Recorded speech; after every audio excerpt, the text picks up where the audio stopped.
ଦୁଇଟି ପକ୍ଷୀ ମଧ୍ୟରୁ ଯଦିଓ ସେମାନେ ଗୁଣରେ ସମାନ, ଗୋଟିଏ ଭୌତିକ ବୃକ୍ଷର ଫଳ ପ୍ରତି ଆସକ୍ତ, କିନ୍ତୁ ଅନ୍ୟଟି କେବଳ ତାଙ୍କ ବନ୍ଧୁଙ୍କର କ୍ରିୟାକଳାପକୁ ଲକ୍ଷ୍ୟ କରୁଛନ୍ତି।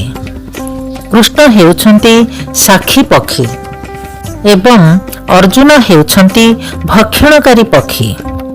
ଯଦିଓ ସେ ଦୁଇଜଣ ପରସ୍ପର ବନ୍ଧୁ, ତଥାପି ଜଣେ ହେଉଛନ୍ତି ପ୍ରଭୁ ଏବଂ ଅନ୍ୟ ଜଣକ ହେଉଛନ୍ତି ଭୃତ୍ୟ। ଏହି ଯେଉଁ ସମ୍ବନ୍ଧ ତାହାକୁ ଅଣୁଆତ୍ମା ଭୁଲି ଯାଇଥିବାରୁ ସେ ଗୋଟିଏ ବୃକ୍ଷରୁ ଅନ୍ୟ ବୃକ୍ଷକୁ ସ୍ଥାନ ପରିବର୍ତ୍ତନ କରୁଛି, ଅର୍ଥାତ୍ ଗୋଟିଏ ଶରୀର ତ୍ୟାଗ କରି ଅନ୍ୟ ଶରୀର ମଧ୍ୟରେ ପ୍ରବେଶ କରୁଛି ବା ଶରୀର ପରିବର୍ତ୍ତନ କରୁଛି।